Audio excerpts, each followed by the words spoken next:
I don't think people understand how much of life is grief. Not just people dying, but losing the version of yourself you thought you'd become.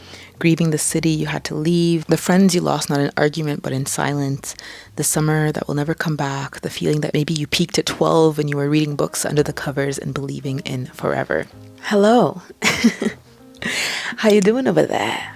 I was scrolling on Tumblr in my feelings last night, and I came across this in the depths of being in my feelings and just listening to sad music and scrolling on Tumblr like I was 14 years old again. I've been thinking about grief. I've been thinking about memory a lot lately. I recently read On Earth We're Briefly Gorgeous by Vuong, and it's definitely one of my favorite books ever. Vuong writes about memory in such a beautiful way. That was one of the overarching themes that really left a mark on me. And if you don't follow me on Instagram or TikTok, I shared a journal entry of me talking about how that book made me feel about the ideas of memory and blah, blah, blah, whatever. I'm consistently in a state of grief. I think my whole entire life has been like this, and I've recently been able to put words to this feeling, because for a very long time I thought I was just a melancholic person. Like, I thought I was just a sad ass bitch. I think I've just always been in a state of grief because of my family upbringing and childhood trauma and just like generational trauma, and a lot of that I'm carrying. I feel like I'm just like constantly grieving, and I feel like I'm also grieving as a woman, as an eldest daughter. I feel like I'm grieving also for my mom a little bit, like grieving the life that I wish she could have had. I wish she could have been able to explore.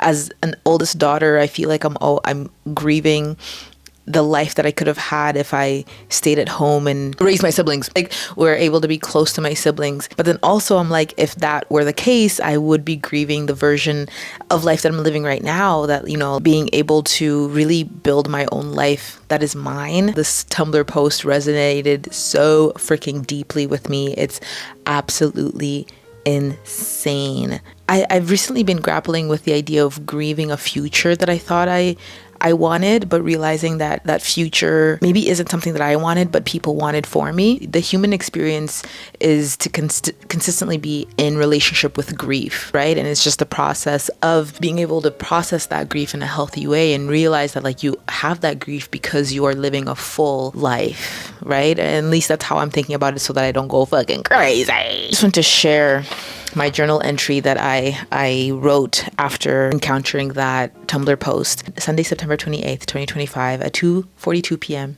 in Toronto, Ontario, I wrote, you know how we all have our shadow side, right? The side of us that we don't necessarily showcase or flaunt to the world, the side that we think needs to be maintained in quiet. Well, I feel the same way with the idea of memory. I've been fixated a lot on memory and what it means to remember. Thanks a lot, Ocean Vuong. Sometimes I wonder if grief is just the shadow side of memory.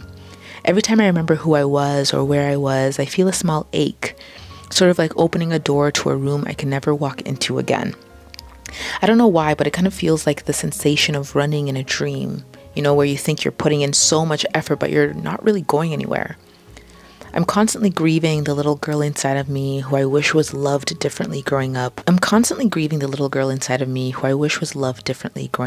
Who thought love would fix her. Grieving the city that I thought would somehow save me. Grieving the people whom I've grown apart from because silence grew louder than affection. But isn't that just life though? Maybe that's what living is, this constant letting go, even of things you didn't realize you were holding.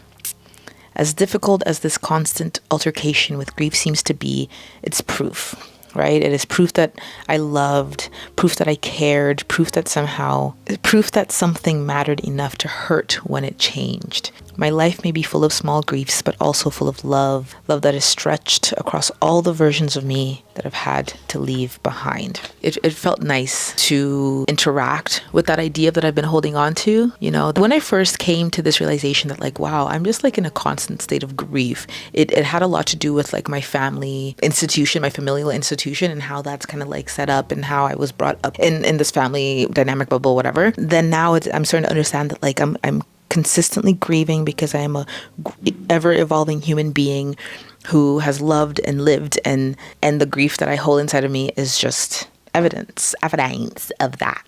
Yap session adjourned. Share your thoughts. Thanks. Ka-chow.